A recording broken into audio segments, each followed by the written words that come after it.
This is the weekend edition of Fear and Greed Daily Business News for people who make their own decisions. I'm Michael Thompson, and good morning, Sean Aylmer. Good morning, Michael. Sean, our weekend show is very different to our weekday show. The weekend is all about the two of us each nominating what we think is the biggest business story of the week, the most remarkable business story, a sleeper story, one that's kind of flying under the radar a little bit, and then our favourite business-related story, and that one can get a little bit loose at times. It is a competition. We need a winner. And for that, we need a judge. And that judge is our fearless Fear and Greed colleague, Adam Lang. Adam, good morning. Good morning, Sean, and good morning, Michael. Good morning, Nick. Adam, do you have any criteria you're looking for today? I do. As usual, I'll be looking for topicality and timeliness. The big one for me, of course, is economic impact. There is a bit of my subjective bias and a bit, if you please, of melodrama. Well, shall I jump straight into it then? I'm going to go on melodrama. Go right ahead. No, well, we've never started a show so quickly in our life. I just want to point something out here, Michael. Our friend Nick Cave. Every time we do a Saturday show, we don't dress up quite as much. Adam, for the last 2 or 3 weeks, has worn the same T-shirt. He's Nick Cave 1990 T-shirt or something. 1996 Big Day Out T-shirt. So, yes, the Oz Music T-shirt Day is coming up. And so I, of course, think it's a great cause. Want to support it, and I happen to have been at this concert, so I've got a particular affectation for it. I do remember that last year you promised to get Michael and I a T-shirt. You showed us the T-shirts one time when we were FaceTiming, and we've never seen them. I've got a special surprise coming for you. Not only do I have the T-shirts that I didn't give you last time, I still have them fresh and folded. There's new ones. The new range, the 2024 range is coming. May I just make one quick point, please? Mm-hmm. And that is the fact that shirt, Adam, is 28 years old, yet it not only fits, it also looks like it is in mint condition, which probably says a lot about the way you keep your wardrobe. I have a special suitcase full of band T-shirts. See, you'd think you're joking there, but I suspect you're actually not. I guarantee it's right. Yeah, it's in like some kind of specially sealed vault as well, where air can't harm it. Some of them are a little musty. Oh, don't say that when you've just walked into the studio with us. Like now, all I can smell is must in the air. The biggest story of the week. I'm getting into this. One of us has to keep us on track. It is, in just a few words, labour force data. Allow me, though, to set the scene. Doesn't that get the heart running? Labour force data. It does. Let me set the scene for you. On Thursday, right? On Thursday at 11:29 a.m., there was hope in the air. There was still this overwhelming sense of optimism that there would be a rate cut, an interest rate cut this year, potentially. By 11:31, those hopes had been dashed, right? And that is the core of this story, the fact that the labour force numbers that we saw on Thursday have completely destroyed any hope of a rate cut anytime soon. The unemployment rate came in at 4.1%. More than 64,000 people found jobs in September. That is extraordinary when you consider that economists had predicted, I think it was 25,000 jobs. So that is 2.6 times better. That is more than double and a half. I don't even know if that's a saying. It's a lot more, right? And you know what, actually? 6 consecutive months now of higher than expected jobs growth. The labour market is extraordinary. It is not only resilient, it is booming. Employment growth has hit a 16-month high. Workforce participation, a new record. Underemployment fell. We had Jim Chalmers delivering one of his greatest lines, I suspect, of all time, when he said that this is the first time 1 million jobs have been created in one parliamentary session. That is an extraordinary claim to fame. There's a lot of criticism now for him over that statement that he made, but still, it is a great line and a great kind of claim to be able to hang your hat on. Now, in terms of the overall significance of this, Reserve Bank Governor Michelle Bullock has said, obviously, repeatedly, that unemployment is one of the key factors here. We've got inflation coming down, but the economy clearly still exceedingly strong. And Sean, you made the point this week, and I'm proving to you that I listen to you. You said that if people have a job, it is as simple as they keep shopping, they keep spending money, and that puts pressure on prices and puts pressure on wages, and it makes it harder to get inflation under control. No rate cuts until next year. The labour force data has proven that this week interest rates will be staying at 4.35% because of our sterling employment figures. The wheels fell off in the last couple of words. I just thought, you know what? Finish with a flourish. And I just like, I think I'm done. Crawled over the line. Yeah, you know what? What I love about that story. This is the first time I'm actually just going to let the facts stand for themselves. I don't need to dress this one up. No, it's true. It's true. What we found out this week is exactly what the Reserve Bank's been telling us for months. No interest rate cuts this week. I think everyone was Very surprised, though, at just how many jobs were created. I mean, when you've got like 2.6, why would I do this again? I've literally just kind of managed to get my way through having to do maths on the fly.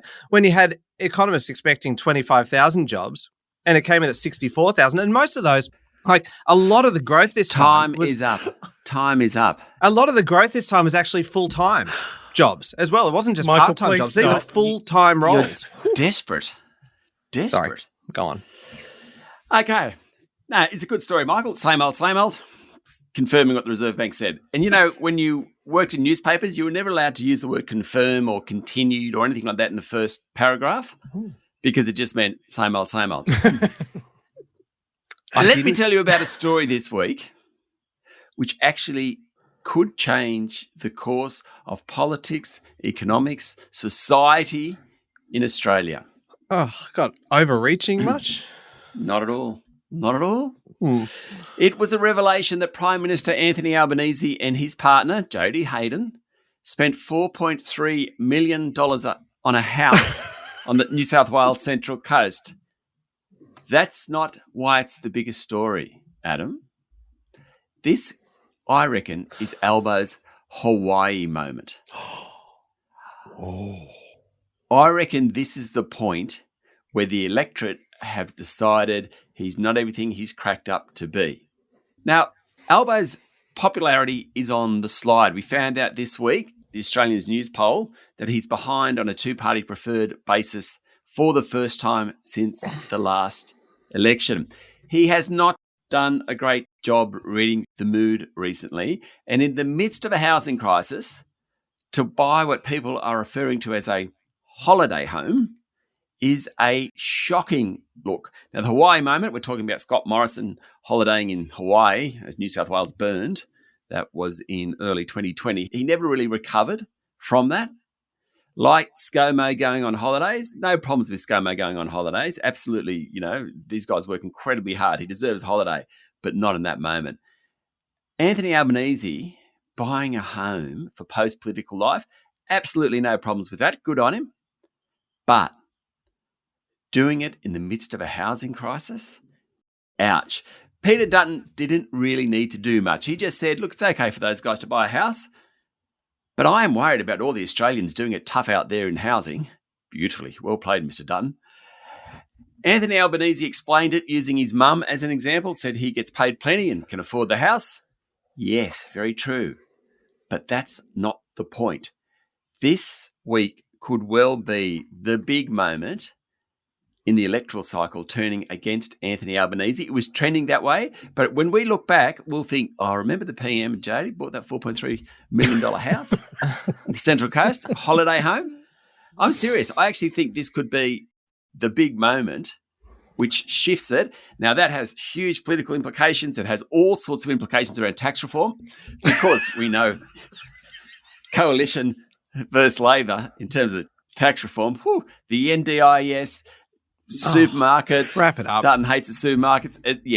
Wrap it up. Et cetera, et cetera, et cetera. Adam, over to you, Adamski. it is a relief to see that Sean finished in much the same way that I did, just kind of just limping over the finish line. He'd run out of steam. He'd run out of melodrama. Not that there was much to begin with. I don't agree with that, Michael.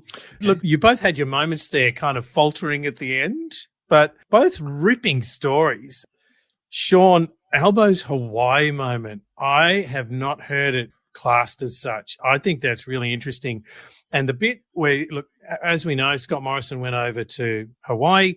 The bit that really jarred for me was when he came back and he said the reason for doing it is he didn't want to break a promise to his daughters. And I thought, oh, you can't blame your family. You chose to go.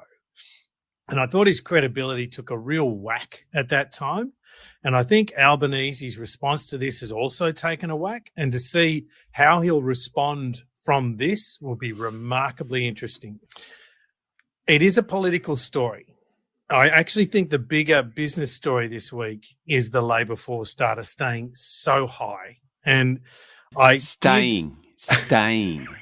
There you go. It's like a word like continued. So many extra jobs created. 2.6 times expectations. Same old. Sean, in the review, I've given you a bonus point for the use of that inside knowledge from the Reserve Bank. Same old on Michael's story. But he still won, just. Did I win for my remarkable command of statistics and detail and data? Because today I thought I actually did bust out a few good stats.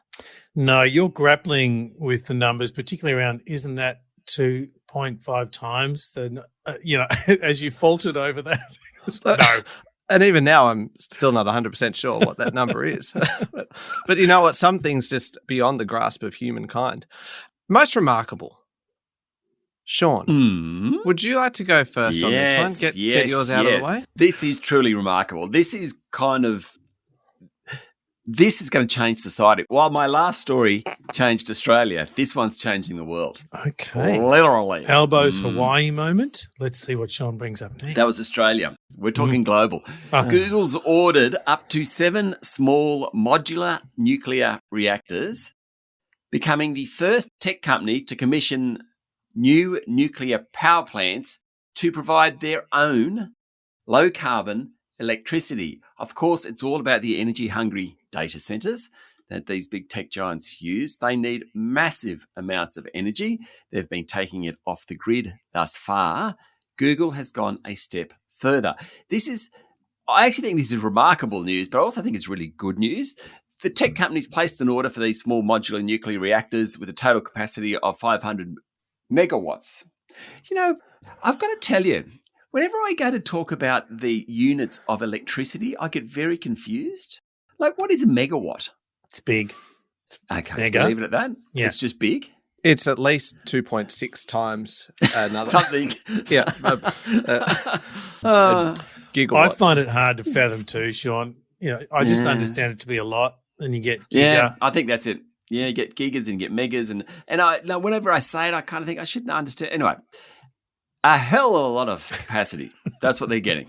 First one up and running by 2030. Google said it's a landmark agreement in its 15-year clean energy journey.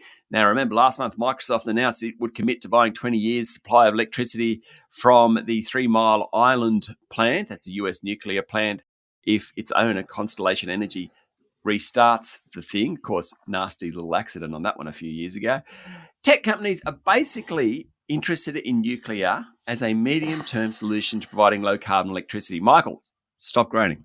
Tech giants are now big enough to be energy giants as well, and they have the money.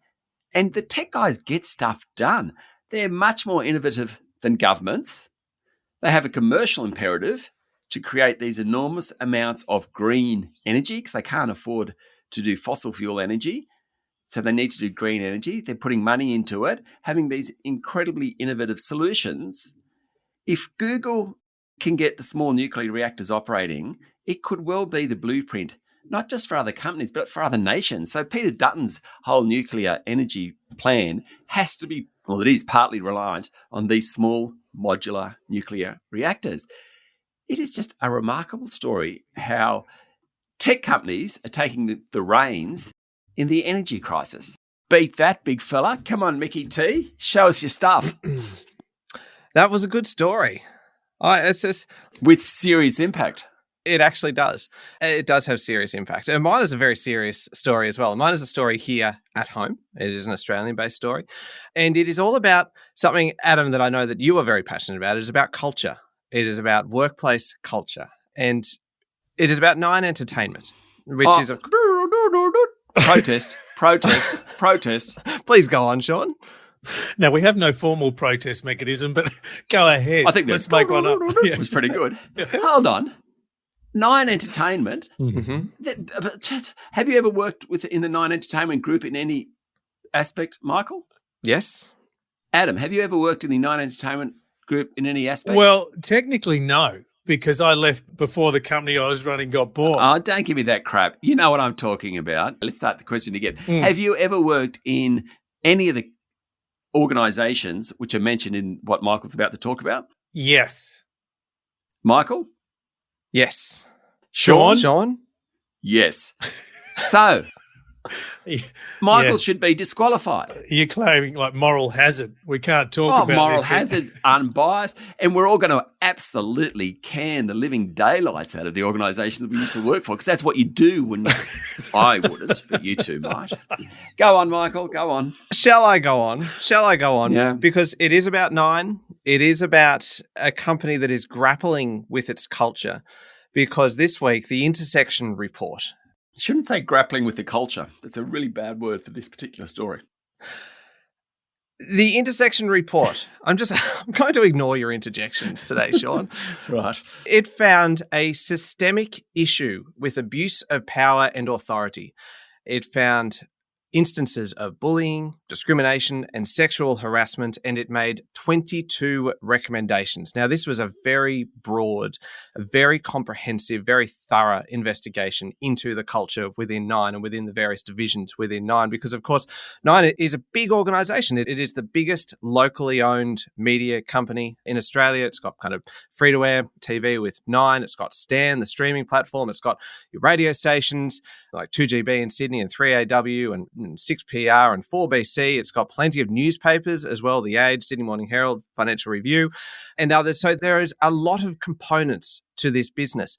But what this report showed was that the problems within the organisation were everywhere, basically. That overall, there were 52% of Nine employees had experienced or witnessed abuse of power or authority. 49% had experienced bullying, discrimination, or harassment. 24% of employees had experienced sexual harassment. These numbers are extraordinary.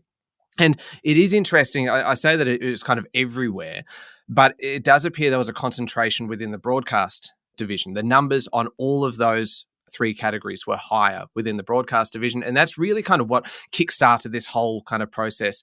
Some very public allegations earlier this year against a senior news executive, allegations of misconduct. And then since then, this has been playing out publicly. So we've really had kind of a front row seat to a major company, as I said, grappling with its culture and the need to change that culture. And we've had leadership change at the organisation. We had Peter Costello stepping down as the chair. We had Mike Sneesby retiring from the role of CEO, replaced by Matt Stanton in an interim capacity. And now the new chair, Nine chair, Catherine West, has had to come out with this report and basically issue an apology, a really broad apology to the organisation. And she described it as an incredibly difficult day for Nine as they reflect on these serious cultural issues as an organisation. Just the numbers here are staggering, but the fact is behind the numbers, these are personal stories. These are people who were afraid to go to work for various reasons, who were harassed at work, whose jobs and lives were made difficult because of other people within an organisation. Nine is a business under pressure.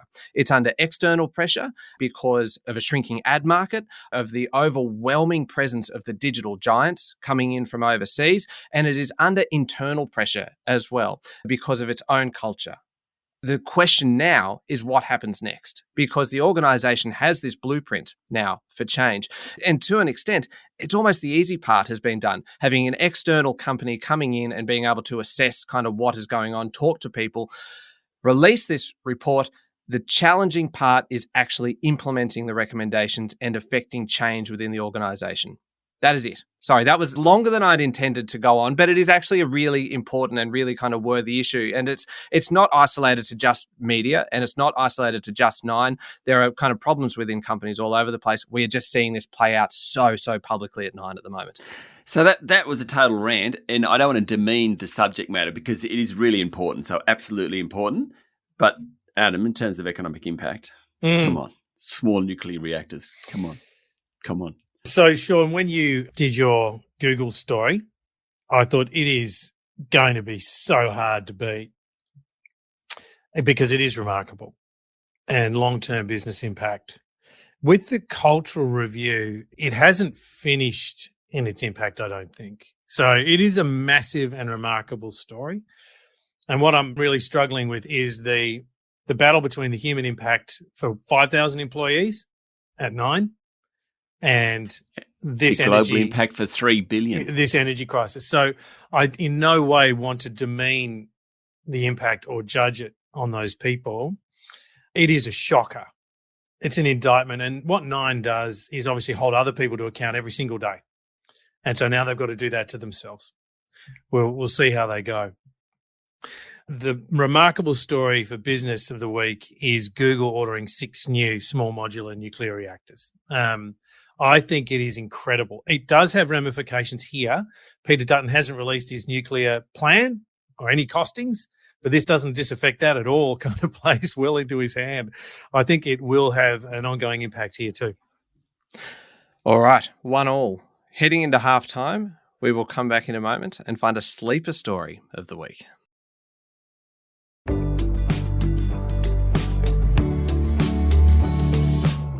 All right, Sean, we are looking for a sleeper story. Now, a sleeper story is, of course, one that's flying under the radar a little bit, maybe, or it's going to be a bigger story further down the track, in which case the fuse was lit during this week.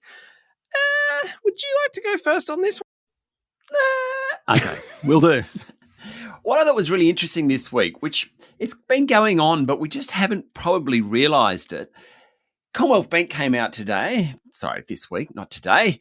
They had their AGM. You had Paul O'Malley and Matt Common there leading the way, Paul O'Malley being the chair.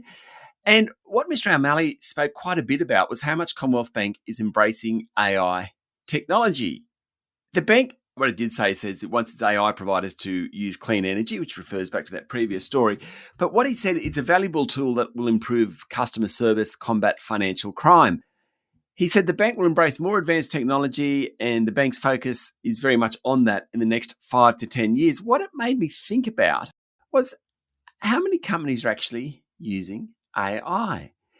And it's about 2/3 of companies claim to be using AI now for content, for advertising, for enhancing customer experience. I mean, cutting water costs, cutting electricity costs, financial accounting is a big one, chatbots, we all use those sorts of things, customer experience.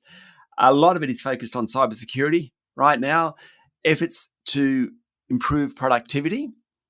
The revolution isn't coming. It's actually here. The revolution occurred while Michael was sleeping. Wait a second. Don't drag me into this. No. It's true. It's true. You didn't even realize it was happening. Adam and I had some slight vague knowledge. But what the Commonwealth Bank really highlighted this week, and Commonwealth Bank is known as being at the forefront of the AI push, it's actually happening right now. I run a content business, as you know. Now, none of our clients, this is outside fear and greed, none of our clients say we don't want AI. They all want it. And they want to know how to use it. I mean, shameless plug there for that business. But AI... Call Sean. Yeah, please do. AI is here. And it's happening right now. And I just don't think that we realize, I mean, it's a sleeper story because I just don't think we realize how prevalent it is throughout business at the moment. Certainly Michael doesn't. Michael's never used AI. That is... Have you used AI, Adam? Don't be swayed, Michael. Focus on the story. Yeah, all the time. I would say at least daily. Yeah, see, Michael? Yeah. While you were sleeping. Do you know what we've just witnessed? What? We've just witnessed Sean doing a Thompson, which is taking a story. Which is taking a story that is in no way a sleeper story and just trying to jam it into the sleeper story category with no regard whatsoever as to whether it actually fits. Sort of thing. Yeah, indeed. It's a good story. Wrong category. For my sleeper story. I'll be the judge of that. Thank you. Oh, I'm sorry. I'm just trying to help you. Demarcation, role definition here. Yeah. You should write down my points, though, because I think that it probably will help you. Good. In Australia, would you agree? You're both Australian. We're all Australian. I am. You are. It had to happen just then, didn't it? Look, we like to think that we give everyone a fair go in Australia, don't we? But we are actually a nation of dobbers. And you wouldn't think it. You wouldn't know it based on our reputation. So this sleeper story is as much about realizing kind of who we are as a country as it is about the ATO. But first to the ATO. In the last 5 years, these numbers are staggering. 250,000 tip-offs have been made to the tax office about tax avoidance and other tax-related dodgy behaviour. That is not an official category. That is a category that I have made up here. 250,000 tip-offs. And you'd think that, bet you none of those are really worth investigating. They all sound a bit frivolous, maybe a bit vexatious perhaps. No. The ATO deemed 90% of them worthy of a follow-up. These are things like people not declaring income, kind of insisting on kind of cash deals, paying staff in cash. It leads to $16 billion in stolen taxes each year. $16 billion. How much was it? 16 billion. So I may not have said it clearly enough. $16 billion. So 16000000000. If you multiply that by 2.6, yep, which I believe is our preferred number Index. at the moment. That's right. You end up with the unemployment rate. Indeed. About $40 billion. I mean, crazy stuff. These are staggering figures, Sean. Staggering. It is not surprising, perhaps, that the industries where this is probably more prevalent, building and construction, cafes and restaurants, hairdressing and beauty services. And of course, Sean, you gave us the example through the week, which is a cracking one, of the hairdresser who was dobbed in by a friend for running a business unofficially through Facebook, cutting people's hair for cash and then taking the cash and going on overseas holidays and dressing in fancy clothes. They dobbed them into the ATO, which kind of then begged the question. And I put this to our LinkedIn followers. I did a LinkedIn poll through the Fear and Greed LinkedIn page this week, basically saying, would you dob in a family member, a friend, or a neighbor, or a colleague if you thought they were a tax cheat? And look, I know which way you go, Sean. You've already said yes, you would. Oh, I'd certainly dob you in a heartbeat. Yeah, even if I haven't done anything wrong, just to make my life difficult. Just in case. You'd be the 10%. Yeah. And Adam, I'm quietly confident that you would also be a dobber. You've got that look about you. Yeah, look, I'd tell them first. So I'd give them the opportunity to self-disclose. Would you? Yeah. Oh, that is so honourable. No. I'm a behind the back kind of guy. Yeah, totally. That's a lot of courage in that, Adam. No, I'm a big believer in the sense of community. There's a community obligation to pay for tax, to minimise it's fair, to avoid it's wrong. Well, wasn't it Kerry Packer? Wasn't it that he said kind of, I don't evade taxes in any way, but of course I minimise tax. Anyone who doesn't minimise their tax needs their head read because the government isn't spending it well enough to actually pay any extra. And I thought that's great. It's a great kind of way to look at it. He also used the word son to the politician that asked him the question. Oh, golly. Swaggering bravado. The LinkedIn poll in the end, I think we might be kind of outliers here because the majority of people said, no, none of my business. We're relative narcs. Yeah. This is the thing. It was like 70-30 in favour of, no, keep out of it. Let them roll. Yeah, just let them do their thing. Anyway, I thought that was fascinating. I thought the fact that this is a sleeper story for two reasons. The amount of money that is being kind of ripped off, and people don't realise that all of these little kind of 10% that gets knocked off, perhaps by a builder or something so they can avoid paying GST, all that kind of stuff, it all adds up. $16 billion is a heck of a lot of money, but the other big sleeper component is the fact that our identity as a nation is not what we thought it was. We are not the easygoing, laid-back nation that we thought we were. We are a nation of narcs. That is what we are. And I am proud to be a narc. Overkill. We've all also always had the tall poppy syndrome, though, haven't we? Yeah. We've always been suspicious of people we think are overachieving or beyond themselves. So yeah, anyone who's kind of looks like they're doing well, I dob them straight into the tax office. Anyone who, when I grew up in Orange, anyone that was up themselves, we'd never liked themselves. Up themselves. God knows how that phrase originated. Anyway, great expression. Sean, excellent statement. The revolution is not coming, it's here. Yeah, I don't know that is sleeper enough for me. And this might be my own potential bias, but I use it all the time. I have done for some time. I'm fascinated by it. So the meeting notes that we get from you, these voluminous meeting notes. Oh, no, they're all after handwritten. every operations, and you expect us to read them. I'm still old school in some ways. Oh my God! Can I suggest? In fact, I will do it next time round. This is some we get live these feedback. Voluminous meets. Yeah. I will ask ChatGPT, please summarize in 500 words. Summarize Adam. These 10,000. No need to summarize Sean and Michael. Just me. Summarize Adam the first time ChatGPT blows up. That's Cannot good. include spreadsheets. That's Cannot very be done. Good. You know Shutting what? self down. I have found AI startlingly weak in spreadsheets in my work so far. That's just because you're the only person that can do Excel better than a computer. Yeah. It's getting there. Unbelievably bad.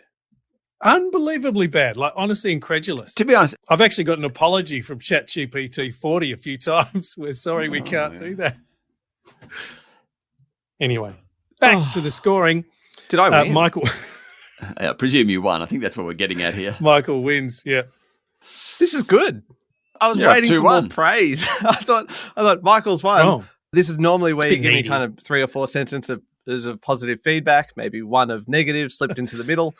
And well, there is an element of, we've always had the cash economy, the black economy, and I'm just wondering if that is just migrating to crypto. There's just crypto's a new home for black economy. You don't need the cash anymore. So there was a sleeper element I thought you missed. If you did that, I'd give you some praise. My story must have been absolutely crap then, because yours wasn't that good and you still won. I think that's what Adam said. Shall we move on to the Yeah. favourite story of the week? It is 2-1. Yep. I've got a ripper. I go first. No, you go. Mine is too good to waste going I'll go first. first. That's right. We've got to bring it home. I know your story. I'm not conceding because mine's better. However, anyway. Look, when I looked at this week, there was plenty going on, but the thing that actually hit me that is a really, really cool thing for the economy, the economic impact is massive, is there's so much going on around asset values at the moment. And for a podcast that talks all things investing, that is a great story. The ASX hit a new record this week. Tech stocks like WiseTech Global and ProMedicus absolutely going through the roof. Zipco, the buy now, pay later group, up 900%. Clarity Pharmaceuticals, which is basically, it allows the targeting of cancer through radiology, up more than 500%. Newy, no one liked that company not that long ago, up 350%. That's all in the last 12 months. The flip side are the sort of the battery metal groups like Liontown, IGO, IDP Education, Nine Entertainment fits into that, not doing so well. But generally, the ASX done really, really well. The big banks are the groups that are moving the index because it's mostly on size. It's just great to see the real estate investment trusts back in the game. The housing market, I actually think that's looking really good at the moment. Yes, house prices are slowing, but that's not a bad thing, because we need people to be able to get into the market. The clearance rate is falling. Massive week coming. This current week we're in. It will be interesting to see how the auctions go today. 2,600 auctions for this week. Now, let's hope that this slowdown in prices and the increase in supply, I know it's bad for sellers, but that's got to be good for buyers. Super fund returns have been strong this year. Growth funds are up about 8.6% so far. I just thought about all that. How can that not be a great story? My favourite story of Stories. Plural. the week. Asset prices. So Prices. It's grouped. Singular. It's an omnibus. Tim Burrows would not stand for this. Asset prices. Elon Musk's big week. There you go. That's all I need to say. So there's not an omnibus coming An up, omnibus Michael? is 3 or more stories, Sean. 2 or more is fine, which is what I have to do. So Elon Musk's big week, right? It began with the We Robot event, which you check out the videos online. The whole thing is extraordinary. They were unveiling the robo taxi, kind of the taxi that drives people around. I'm sure there's a more technical way to describe it, but it doesn't need a driver. It's got a robot for that. And then the driverless. There we go. I knew there was a term for it. I probably could have thought of that. It's elusive. And the Optimus robots was the other big thing unveiled. Look, investors didn't much like kind of what they saw. Tesla was down 11%. The shares were down 11% afterwards, but that was kind of perhaps more to do with kind of some other issues rather than specifically about kind of the Optimus robots. If you have not checked out the videos of the Optimus robots, right, you need to check it out because they do look a little bit creepy. They are the kind of the black and white kind of thing, and they're kind of faceless and they move so slowly. But what this was about was demonstrating the fact that the robots have What listeners can't see is Michael moving his arms slowly as I'm he's being a talking. robot, Sean. I know. I get really invested in my stories. And the whole question was over, was it actually AI or were they fully robotic or was people controlling it? That didn't matter. What Elon Musk said was, we're just trying to demonstrate the fact that the robots themselves have gotten so much smoother. They can kind of move around in a crowd of people. They're not going to hurt anyone. All this kind of stuff. I will say that and he said, like, over the last few years, every year we've had developments. We are getting closer and closer and closer to a big kind of breakthrough with these things. So this did look kind of good. There was another story around this week. This is not in the omnibus. This is just a little kind of add-on. The thing that scares people about these robots is the risk of them kind of going haywire. They'll be in every home. They'll be kind of serving you breakfast. They'll be making your bed. They'll be doing the laundry, all of this stuff. What happens if somebody hacks into them? And all of a sudden they are kind of helping you sleep forever with a pillow. Like that kind of thing, right?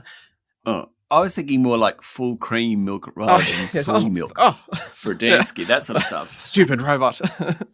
You've destroyed my coffee. There was a story around this week about the robot vacuum cleaners. You know, those like the little kind of ones that buzz around inside the house. These are not a Tesla kind of invention. It's just your standard. Nothing to do with Elon Musk. But it shows how things can get hacked, right? Somebody hacked into these robot vacuum cleaners in the US and just chased the dog around in the house and yelling abuse at the dog. And it just kind of raised these questions of, okay, if these are accessible remotely, kind of what else could happen? No, that's me asking that question. It's probably not actually an official question that's being asked. But now, Michael, you are really going on a lot and you still haven't got to the best part of this SpaceX story. rocket boosters.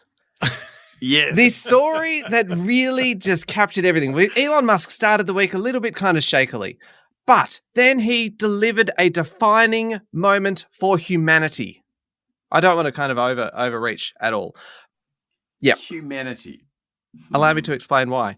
Well, I'm talking, of course, about the SpaceX rocket booster that had been kind of jettisoned after getting the actual kind of spaceship into space. And then the big rocket booster comes back down. And usually that kind of thing would just crash into the ocean. It's gone. It's waste. An extraordinarily expensive waste. Instead, for the first time ever, this enormous piece of machinery was caught in midair by the Mechazilla, which is a terrible name for it, landing pad, where it actually just the arms closed around it as it came in. And you watch the videos, and I've watched it hundreds of times now this week because I cannot believe the speed at which it's coming down and the way it adjusts its trajectory and just manages to land perfectly in place, and the arms close around it. It is extraordinary. It is, and I read this description this week, it is the equivalent of launching a 15-story building into space and then catching it again when it falls to Earth. How? What do you mean? How what? How do they catch it? I can talk to you about that. How is it the equivalent? Like a 15-story building? How is it? Because it's the same size. Like in terms of the size, like in terms of the fact that you are dealing with something that has the same size and the same weight as a 15-story building, and the fact that they're able to maneuver that onto the landing pad is quite extraordinary. It is all about, and this is where the business element of it comes into it, that Elon Musk says that this is all about cost per ton. And so the end goal here is interplanetary travel. And this is why I said this was a defining moment for mankind, because if they can get this right, it is all about lowering the cost of space travel, okay? The cost per ton of useful load to get stuff to Mars, right, is about $1 billion US per ton. It is estimated that to build a city on Mars, and this is like long-term goals, obviously. Like we're not. So this ain't like in the next budget cycle. Not like 2030. No. Not right. this week. $1,000 trillion to build a city on Mars because of the cost of getting stuff to the planet and all of the all of the materials. But really, what Elon Musk changing the atmosphere. Yeah, those kind of pieces as well. But what Elon Musk said Wave that pool. this week was a major step forward in reducing the cost of the actual space transport. That if you can get a 1,000 times improvement, and this was a big kind of jump along that path, that it will actually get the cost down significantly to the point that it would cost maybe $1 trillion is the end goal to build this city on Mars, which spread across 40 years is actually $25 billion per year. Have we ever been to Mars? Not humans, but obviously we've sent machinery there. But that's also because we haven't had the technology to do it. This week was a defining moment for humanity. I don't know if I mentioned that. Adam? May I? Adam, can you jump in? Yeah. Sean wins. Look, it's a wonderful story. Elon Musk has this habit of over-promising. Robo-taxi, driverless cars. Blinking Where well are they? delivered. Like this week No. is the one time that you can say that Elon Musk has said, we're going to catch a spaceship in midair, and he blinking well delivered, Adam. I don't know what more he needs to do. The poor fella. Never thought I'd be defending Elon Musk. There's this line, the robot was asked, are you controlling yourself? Says, no, humans are controlling me. Yes.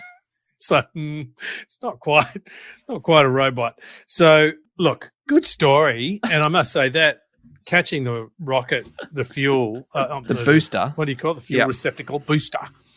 That was It was a incredible. defining moment for humanity. It was. Should have put it in your remarkable category, really. It was absolutely a defining moment. However, also defining for most Australians is their wealth.